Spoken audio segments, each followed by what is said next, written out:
यो हाम्रो नवोदय नगरपालिका वार्ड नम्बर 7 जाने बाटो, वडागाईले जाने बाटो यस्तै हुन्छ। ल हेर्नुहोस् कति दिन भइसक्यो यस्तो भएको। त्यो अस्तिको पानीले अहिलेसम्म यो बाटो बन्न सकेको छैन। ल हेर्नुहोस् यहाँको नागरिकहरूले कति शास्ति भोग्नु परेको छ। यस्तो पनि हुन्छ बाटो। ल हेर्नु त वडागाईले जाने बाटो यस्तो छ। र अझ म तपाईँहरूलाई देखाउँदैछु भने यो बाटो यस्तो छ। हुन्छ नि यस्तो पनि हुन्छ बाटो। जताततै बाटो बिग्रेको छ।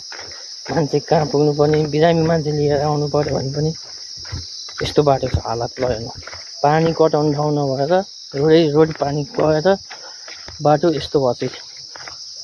ल हेर्नु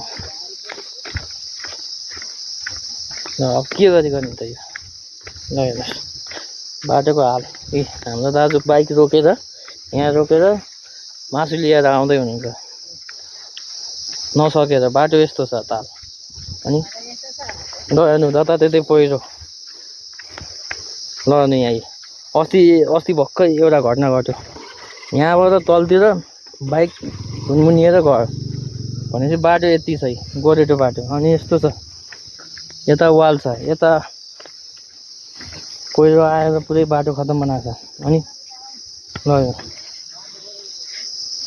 यस्तो सानो बाटोमा हिँड्नु परेको छ। यहाँको नागरिकहरूले एकदम दुःख पाइरहेका छन्। अब तपाईँहरू यस विषयमा के भन्न चाहनुहुन्छ? ल हेर्नु अस्ति भर्खर एकजना मान्छे लड्नुभयो बाइकबाट। धन्न मान्छेलाई केही पनि भएन। र सबैजनाले यो भिडियोलाई एकदम सेयर गर्नु होला। सक्दो चाँडो यो बाटो बन्नु पर्यो। मेरो भनाइ यही हो। ल हस् त नमस्ते।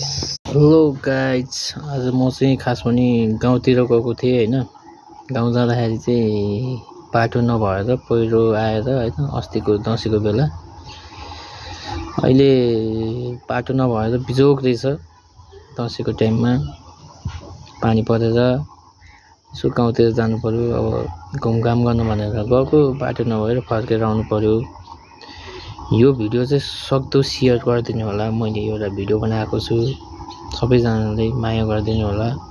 र मेरो युट्युब च्यानललाई पनि सब्सक्राइब गरिदिनु होला। यति भन्नलाई मैले यो भिडियो बनाएको हो। र यो सेयर पनि गरिदिनु होला।